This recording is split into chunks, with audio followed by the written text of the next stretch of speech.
अस्सलाम वालेकुम। Welcome to learn with Kamran Khan.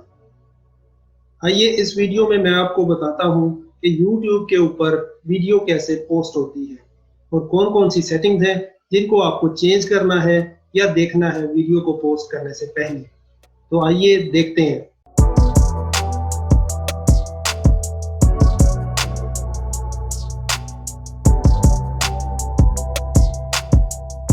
सबसे पहले आप YouTube की मेन स्क्रीन पे जाइए और राइट साइड पे दिए हुए शॉर्टकट पे क्लिक कीजिए जो अपलोड ए वीडियो का शॉर्टकट है।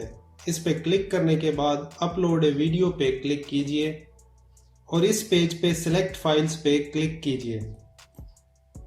यहाँ अब आपके सामने YouTube ने आपके डेस्कटॉप या लैपटॉप की स्क्रीन खोल दी है जिधर आपकी वीडियो सेव है।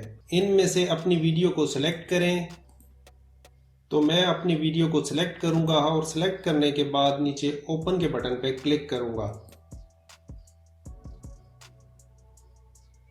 मेरे सामने ये स्क्रीन खुल जाएगी जो कि मेन अपलोडिंग पेज है वीडियो का YouTube पे। आइए इसको मज़ीद डिटेल में एक्सप्लोर करते हैं। सबसे पहले यहाँ लेफ्ट साइड पे नीचे अपलोडिंग स्टेटस आ रहा है कि आपकी वीडियो इस टाइम अपलोड हो रही है। YouTube आपको बता रहा है कि आपकी वीडियो कितने % अपलोड हो गई है। अगर आपकी वीडियो का साइज बड़ा है तो अपलोडिंग ज़्यादा टाइम लेगी। अगर वीडियो का साइज छोटा है तो uploading will be very very quick. इसके ऊपर हम देखें तो यहाँ कई चीज़ें बहुत इंपॉर्टेंट है। तो सबसे पहले टाइटल है, यानी कि वीडियो का टाइटल क्या होगा। दोस्तों, आपकी वीडियो का टाइटल हमेशा रेलिवेंट होना चाहिए आपकी वीडियो के कंटेंट के साथ। अगर उसके कंटेंट और उसके टाइटल के अंदर फर्क है तो लोग आपकी वीडियो के ऊपर डिसलाइक का बटन ज्यादा प्रेस करेंगे। अगर आपकी वीडियो पे डिसलाइक ज्यादा है तो आपकी वीडियो की रीच ज्यादा इफेक्टिव नहीं होगी और ना ही रीच बढ़ेगी। तो यहाँ मैं अपनी वीडियो का टाइटल लिखूंगा। क्योंकि ये एक टेस्ट वीडियो है तो मैं इसका नाम टेस्ट वीडियो रखूंगा। टाइटल के बाद नेक्स्ट बॉक्स है डिस्क्रिप्शन की, यानी कि इस वीडियो के अंदर एज ए क्रिएटर या अपलोडर आप दिखाना क्या चाह रहे हैं। इसको भी आपने बड़े गौर से लिखना है और सोच के लिखना है, क्योंकि यहाँ जो डिस्क्रिप्शन आप लिख रहे हैं वो यूज होती है। इवन टाइटल, डिस्क्रिप्शन और कीवर्ड तीनों चीजें यूज होती हैं सर्च इंजन ऑप्टिमाइजेशन के अंदर। YouTube उसको यूज करता है आपकी वीडियोस को रिजल्ट में दिखाने के लिए। तो डिस्क्रिप्शन के अंदर अगेन मैं टेस्ट लिखूंगा। यहाँ नीचे थंबनेल्स का ऑप्शन है। जब आपकी वीडियो अपलोड हो जाती है तो YouTube ऑटोमेटिकली 3 थंबनेल्स उस वीडियो के अंदर से सेलेक्ट कर लेता है। अगर आप अपनी पसंद का कस्टम थंबनेल लगाना चाहते हैं तो उसके लिए आपको अपने चैनल को पहले वेरीफाई करना होगा, उसके बाद आप कस्टम थंबनेल्स लगा सकेंगे। तो मैं जैसे ही वीडियो की अपलोड कंप्लीट होती है तो यहाँ से कोई थंबनेल सेलेक्ट कर सकता हूँ। नेक्स्ट हमारे पास यहाँ प्लेलिस्ट का ऑप्शन है। आप अपनी वीडियो को एक या एक से ज़्यादा प्लेलिस्ट में ऐड कर सकते हैं। मैं क्रिएट प्लेलिस्ट पे क्लिक करता हूँ और फॉर एग्जांपल मैं इसका नाम ट्रैवल वीडियोस रख लेता हूँ और मैं क्रिएट पे क्लिक करता हूँ। उसके बाद मैं डन पे क्लिक करूँगा। नेक्स्ट ऑप्शन हमारे पास ये ऑडियंस का है। यहाँ YouTube आपसे पूछ रहा है कि क्या ये वीडियो किड्स के लिए है या ये किड्स के लिए नहीं है। तो आप यस और नो में से कोई भी ऑप्शन सेलेक्ट कर सकते हैं। इसके बाद बॉटम के अंदर अगर आप देखें तो एज रिस्ट्रिक्शन की ऑप्शन है। अक्सर आपने वीडियोस में देखा होगा कि इसको व्यू करने से पहले YouTube आपको कहता है कि आप साइन इन कीजिए। अगर आपकी वीडियो ऐसी है जिसके अंदर एज रिस्ट्रिक्शन इज इम्पॉर्टेंट तो आप उस ऑप्शन को सेलेक्ट कर सकते हैं। लेकिन मेरी वीडियो चूंकि ऐसी नहीं है जिसके अंदर एज रिस्ट्रिक्शन लगाने की ज़रूरत है तो मैं इसको एज इट इज़ रहने दूंगा। नेक्स्ट यहाँ मोर ऑप्शंस पे क्लिक कीजिए। नेक्स्ट हमारे पास पेड प्रमोशन का ऑप्शन है। अगर आप अपनी वीडियो में किसी प्रोडक्ट को प्रमोट कर रहे हैं किसी वैल्यू के एवज तो आप इस बॉक्स को चेक कर देंगे, जिससे YouTube व्यूअर्स को एक मैसेज देगा कि इस वीडियो में पेड प्रमोशन है। नेक्स्ट ऑप्शन हमारे पास टैग्स का है। यहाँ टैग्स में मैं वीडियो से एसोसिएटेड कीवर्ड्स लिख सकता हूँ। तो मैं यहाँ एक बार फिर टेस्ट बेस्ट वीडियो लिखूंगा। हर टैग के बाद आपको कॉमा लगाना होता है। कीवर्ड दर हकीकत वो अल्फाज हैं कि जो आप अपनी वीडियोस के साथ एसोसिएट करना चाहते हैं। फॉर इंस्टेंस गूगल के अंदर सर्च बार में जब आप क्लोथिंग लिखते हैं तो आपके सामने क्लोथिंग के रिलेटेड वेबसाइट्स भी आ रही होती हैं और एडवर्टाइजमेंट्स भी आ रही होती हैं। इसी तरीके से YouTube के ऊपर जब आप सर्च बार में कोई लफ्ज लिखते हैं तो आपके सामने बहुत सारी वीडियोस खुल के सामने आ जाती हैं। वो सारी की सारी वीडियोस YouTube एक्सेस करता है आपके कीवर्ड, टाइटल्स और डिस्क्रिप्शन की बुनियाद पर। तो ये तीनों चीजें आपने बड़ा सोच समझ के लिखनी है और ये डायरेक्टली रिलेट करनी चाहिए आपके वीडियो के कंटेंट के साथ। नेक्स्ट टैब लैंग्वेज और सबटाइटल्स का है।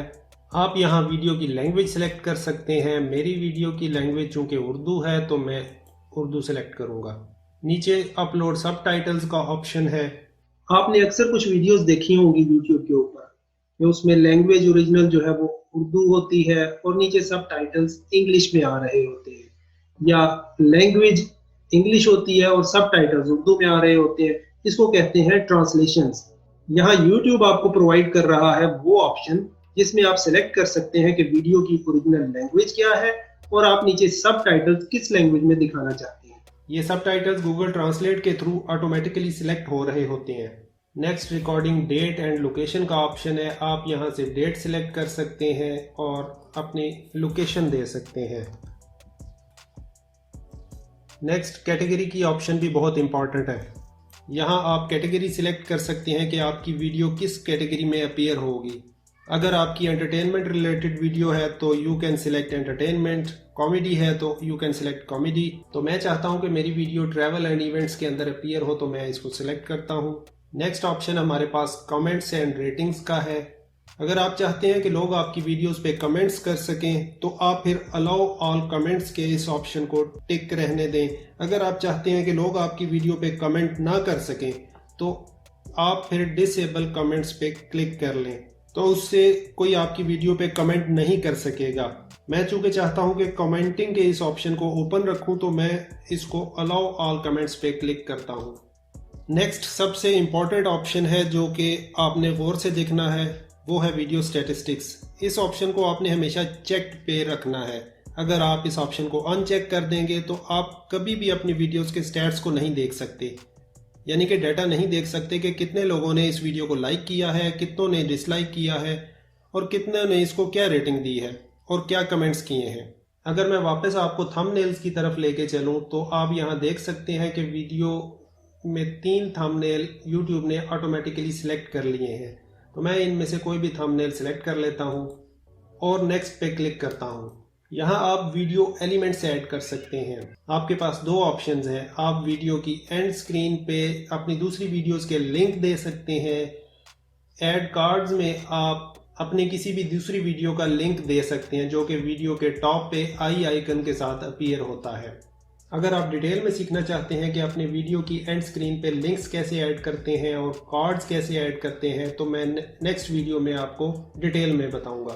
मैं नेक्स्ट पे क्लिक करता हूँ।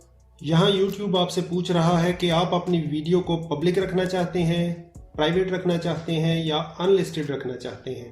अनलिस्टेड की सूरत में सिर्फ वो ही वीडियो देख सकेगा जिसको आप वीडियो का लिंक देंगे। मैं चूंकि ये एक टेस्ट वीडियो है इसको प्राइवेट ही रखना चाहता हूँ तो मैं प्राइवेट पे क्लिक करता हूँ। लेकिन इसके अंदर लास्ट ऑप्शन स्केड्यूल की है। ये ऑप्शन आप यूज करेंगे अगर आप अपनी वीडियो के ऊपर कोई स्केड्यूल स्पेसिफिक लगाना चाहते हैं कि फॉर इंस्टेंस मैं अपनी वीडियो को कल शाम को 8 बजे पोस्ट करना चाहता हूं और अभी नहीं, तो आप इस ऑप्शन को सिलेक्ट कर सकते हैं। तो मैं सेव पे क्लिक करता हूं and that's it, upload is finished. यानी कि आपकी वीडियो अब YouTube के नेटवर्क के ऊपर लाइव है और आपके चैनल के थ्रू लाखों करोड़ों लोगों तक पहुंचेगी। तो दोस्तों, रीच बढ़ाने के लिए टाइटल, डिस्क्रिप्शन और कीवर्ड के साथ साथ वो तमाम सेटिंग्स जो हमने इस वीडियो में रिव्यू की उन सब का ठीक तरीके से इस्तेमाल करना बहुत जरूरी है। तो इन सेटिंग्स को अप्लाई कीजिए और देखिए कि क्या आप अपनी वीडियोस की रीच बढ़ा सकते हैं। तो आई होप कि वीडियो आपको पसंद आई होगी। अगर वीडियो आपको अच्छी लगी है तो वीडियो को लाइक कीजिए, शेयर कीजिए और चैनल को सब्सक्राइब कीजिए। Thank you.